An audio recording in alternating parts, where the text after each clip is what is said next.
Meu nome é Márcia Espessoto, eu sou enfermeira, sou professora do curso de enfermagem da UEMS, Universidade Estadual de Mato Grosso do Sul.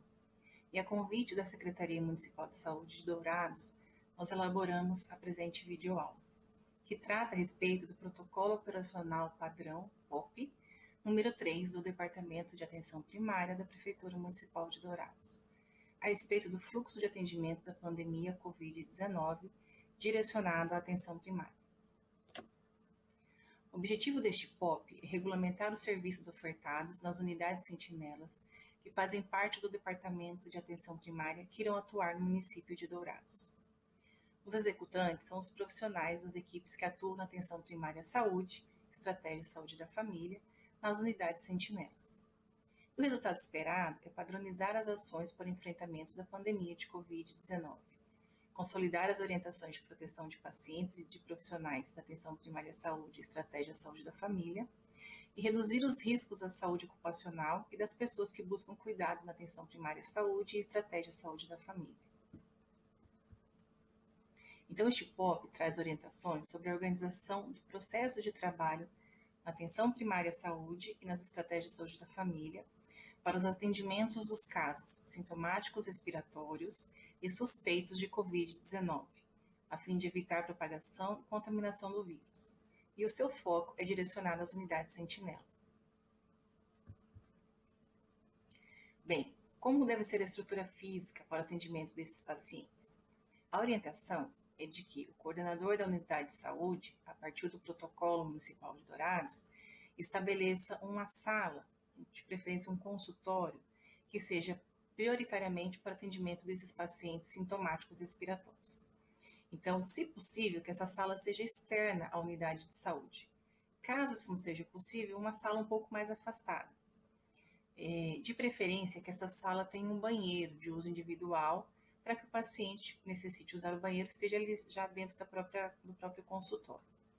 Se não for possível, que então esse consultório seja próximo a um banheiro de uso individual, para que esse paciente possa estar utilizando.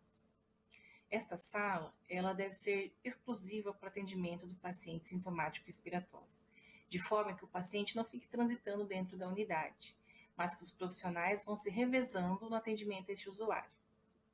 Então, essa sala, como já foi dito, de preferência tem um banheiro ou esteja próximo a um banheiro, que seja uma sala ventilada e que sejam mantidas as janelas abertas, a porta fechada, e se o consultório tiver um ventilador ou ar-condicionado, que estes estejam desligados.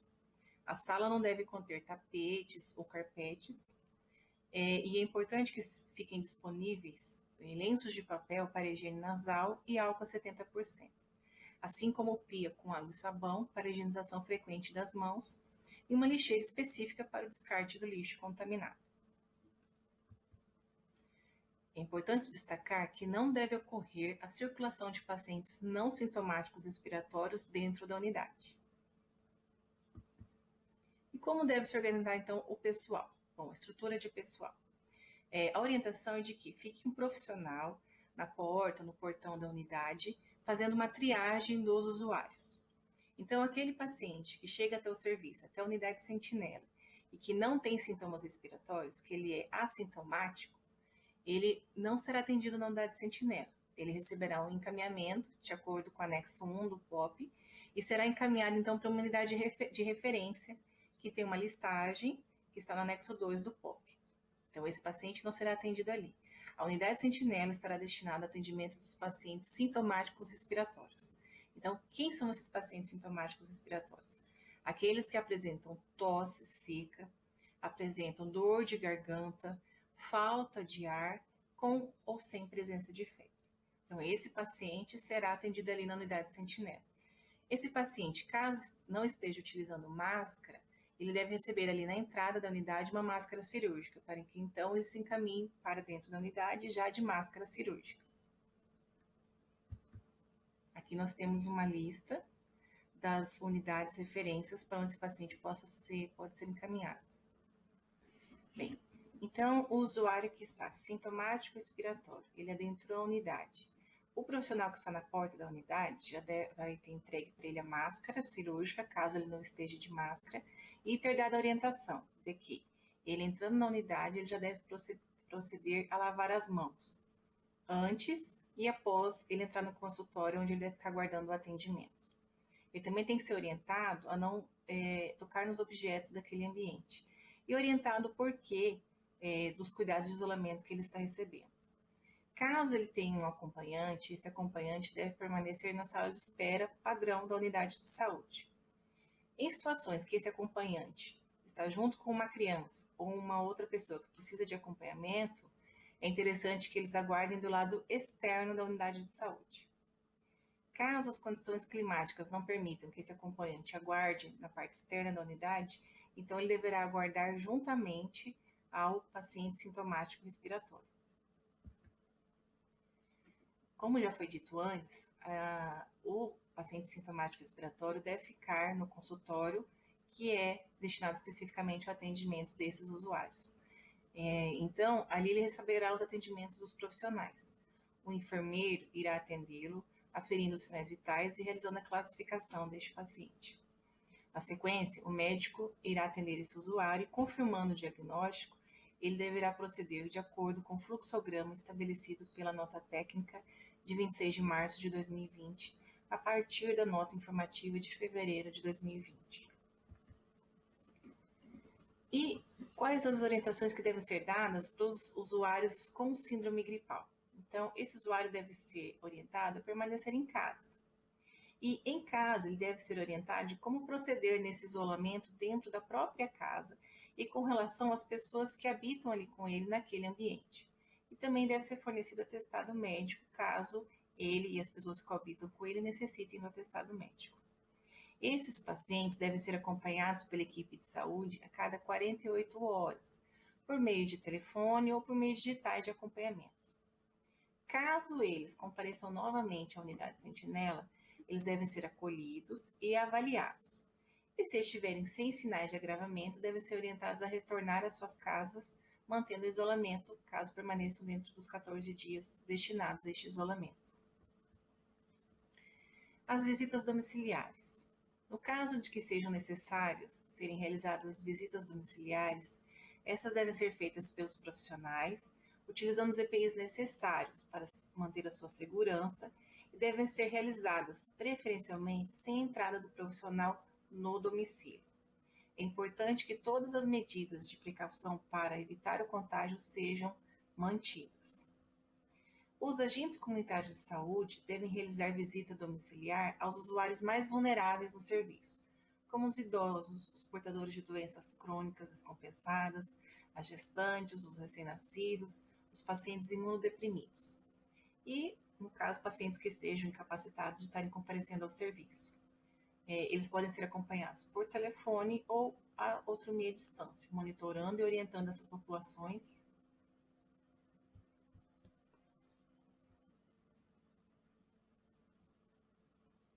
Os agentes comunitários de saúde devem estar realizando as visitas domiciliares para os pacientes mais vulneráveis do serviço. No caso de idosos, portadores de doenças crônicas descompensadas, gestantes, recém-nascidos, pacientes imunodeprimidos, ou seja, pacientes que estejam impossibilitados de fazer acompanhamento por telefone ou por outro meio de distância. Monitorando, então os agentes de saúde devem monitorar e orientar essas populações e viabilizar a sua avaliação clínica pela equipe de saúde, caso haja necessidade. Como deve ocorrer, então, o isolamento e assistência domiciliar a este usuário do serviço, esse paciente sintomático? O período máximo para o isolamento é de 14 dias, considerando a evolução da doença. Então, algumas ações devem ser realizadas no acompanhamento desse paciente. Então, a unidade de saúde, considerando os casos leves, ela deve orientar os pacientes a instituir as seguintes medidas de isolamento domiciliar. Então, o paciente deve ser orientado a não se deslocar para o trabalho, escola ou exercer qualquer outra atividade pública, fornecendo atestado médico para o período que ele estiver em isolamento. Os atestados médicos devem ter duração de 14 dias, a partir da data de início de sintomas, e devem ser indicados a todos os moradores do mesmo domicílio, mesmo aqueles moradores assintomáticos, sendo necessário um documento, ou seja, um atestado por cada pessoa. Para os assintomáticos que residem ali na mesma casa que o paciente sintomático e que venham manifestar os sinais e sintomas respiratórios ou tenham um resultado laboratorial positivo, posteriormente, deve ser emitido um novo atestado médico de isolamento. Para os assintomáticos que residem com a pessoa sintomática, caso venham a manifestar os sintomas respiratórios ou tenham resultado laboratorial positivo posteriormente, eles devem receber novo atestado médico de isolamento com a data a partir da manifestação desses sintomas ou resultado do laboratório. E aqui nós temos os documentos que devem ser assinados e devem acompanhar a prescrição médica do isolamento. Então, é um termo de consentimento livre e esclarecido, assinado pelo paciente e pelo médico, e o termo de declaração contendo a relação das pessoas que residem ou trabalham no mesmo endereço.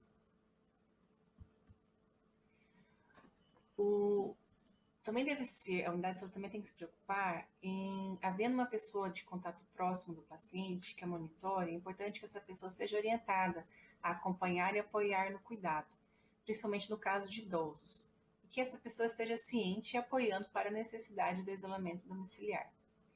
Se possível, o paciente deverá ficar em um quarto com banheiro de forma privativa no domicílio e com contato restrito aos outros moradores.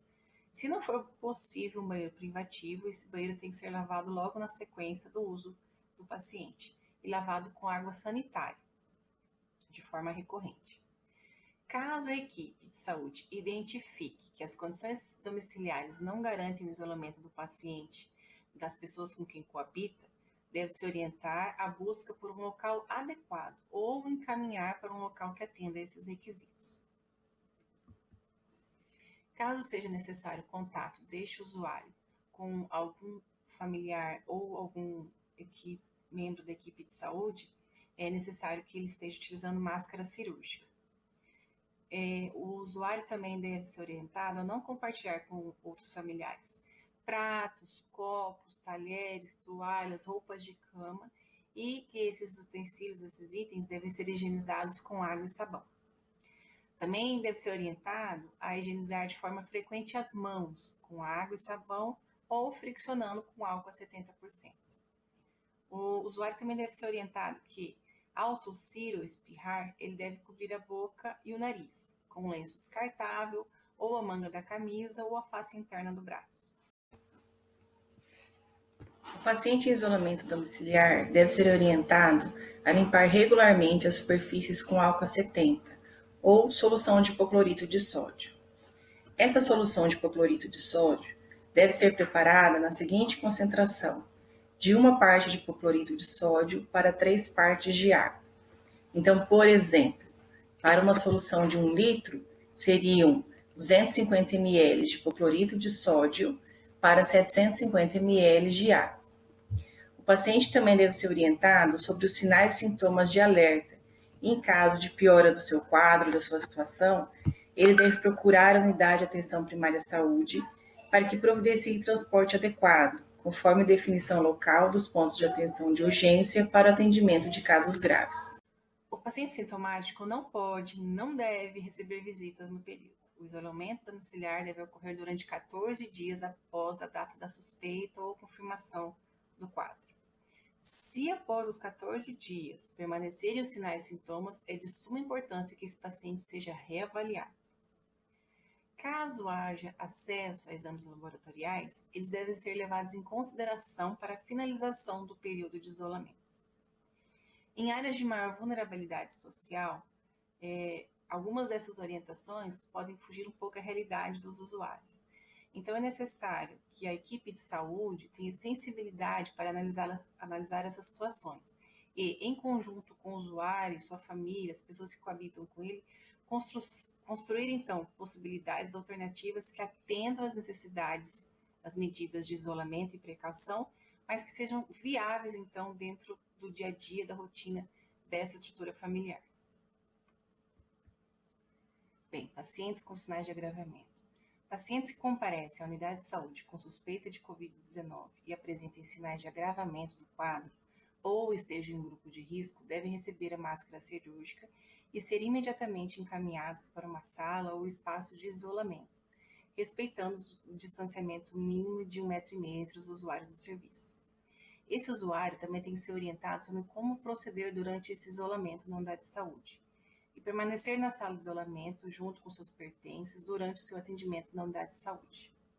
É importante que ele não fique transitando, andando dentro da unidade, ele fique naquele espaço e aguarde atendimento ali. O usuário, então, com suspeita de Covid-19 deve utilizar, de preferência, um banheiro específico, próximo à sala de isolamento, e ser orientado a não tocar nenhum objeto ou nenhuma pessoa quando se dirigir ao banheiro, e a lavar adequadamente as mãos após o uso. Caso o banheiro não seja exclusivo, deve-se realizar imediatamente a limpeza e a higienização do local. Se o usuário com suspeita de Covid-19 estiver acompanhado de familiares ou outras pessoas, eles também devem ser orientados a manter o isolamento. Ao término do atendimento, a sala deve passar por limpeza terminal e todos os utensílios, equipamentos instrumentais reutilizáveis devem ser desinfetados ou esterilizados de acordo com a sua natureza. Vamos olhar então agora para as definições para infecção humana causada pelo Covid-19. Caso suspeito de Covid-19, como ele está sendo classificado? Toda pessoa com sintomas respiratórios, apresentação de tosse seca, dor de garganta ou dificuldade respiratória, acompanhada ou não de febre. Caso confirmado de Covid-19, resultado laboratorial, caso suspeito ou provável com resultado positivo de PCR em tempo real, pelo protocolo Charité, de acordo com a orientação do Ministério da Saúde, deve ser realizado pelas unidades sentinelas. Caso descartado de Covid-19, caso que se enquadre na definição de suspeito e apresente resultado laboratorial negativo para o Covid-19, ou confirmação laboratorial para outro agente etiológico. O caso curado de Covid-19, casos em isolamento domiciliar, casos confirmados que passaram por 14 dias em isolamento domiciliar, a contar da data do início dos sintomas e que estão assintomáticos. Casos de internação hospitalar diante da avaliação médica. É importante que a liberação do paciente deve ser definida de acordo com o plano de contingência local, a considerar a capacidade operacional, podendo ser realizada também a partir de visita domiciliar ou acompanhamento remoto, via telefone ou via telemedicina.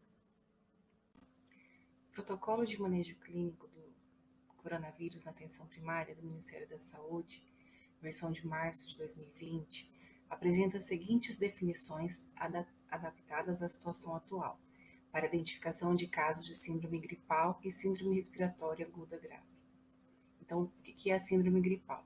Indivíduo que apresenta febre de início súbito, mesmo que referida, acompanhada de tosse ou dor de garganta, ou dificuldade respiratória, e pelo menos um dos seguintes sintomas: cefaleia, mialgia ou artralgia, na ausência de outro diagnóstico específico. Em crianças com menos de 2 anos de idade, considera-se também como caso de síndrome gripal, febre de início súbito, mesmo que referida, e sintomas respiratórios, tosse, coriza, obstrução nasal, na ausência de outro diagnóstico específico. A síndrome respiratória aguda grave é determinada como um indivíduo de qualquer idade com síndrome gripal e que apresenta dispneia ou baixa saturação de oxigênio. As unidades de saúde primária deverão se atentar a alguns pontos. Elas devem ser mantidas com bastante circulação de ar, então portas e janelas abertas. O atendimento da unidade deverá ser direcionado às demandas espontâneas, sem agendamento de consultas prévias. As cadeiras deverão ser dispostas nas áreas comuns, respeitando o distanciamento mínimo de 1,5 m entre elas. Deverá ser evitado aglomerações, então não devem ser efetuados grupos de prevenção como os grupos de hipertensos e diabéticos.